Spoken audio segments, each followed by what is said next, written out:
Hello, everybody. This is Anna Karenina by Leo Tolstoy. Part 1, Chapter 7. Coming to Moscow by the morning train, Levin had stopped at the house of his half-brother, Kuznyuishev.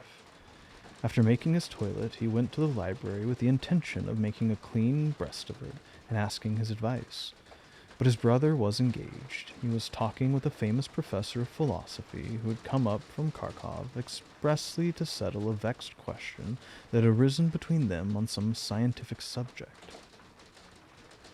The professor was waging a bitter war on materialism, and Sergei Kuznyuishev followed his argument with interest, and having read a recent article in which the professor promulgated his views, he raised some objections. He blamed the professor for having made too large concessions to the claims of materialism, and the professor had come on purpose to explain what he meant. The conversation turned on the question then fashionable. Is there a dividing line between the psychical and the physical phenomena of man's actions? And where is it to be found?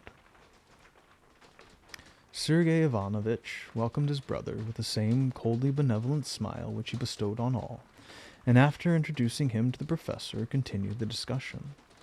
The professor, a small man with spectacles and narrow forehead, stopped long enough to return Levin's bow, and then continued without noticing him further. Levin sat down till the professor should go, and soon began to feel interested in the discussion. He had read in the reviews articles on these subjects, but he had read them with only that general interest which a man who has studied the natural sciences at the university is likely to take in their development. But he had never appreciated the connection that exists between these learned questions of the origin of man, of reflex action, of biology, of sociology, and those which touched on the purpose of life and the meaning of death. More and more engaged with his attention as he grew older. He noticed, as he took up the line of the arguments, that his brother and the professor agreed to a certain kinship between scientific and psychological questions.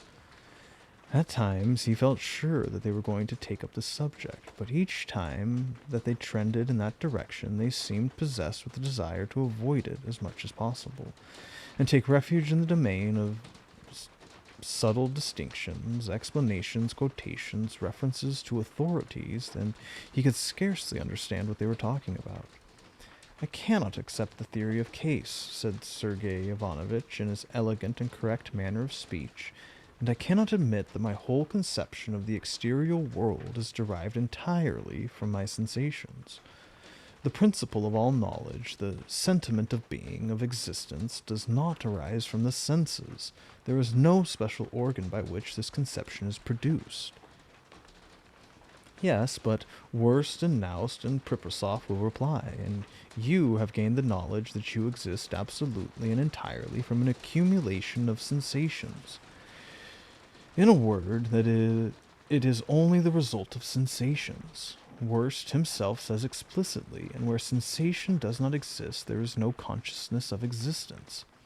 "I will say, on the other hand," replied Sergei Ivanovitch.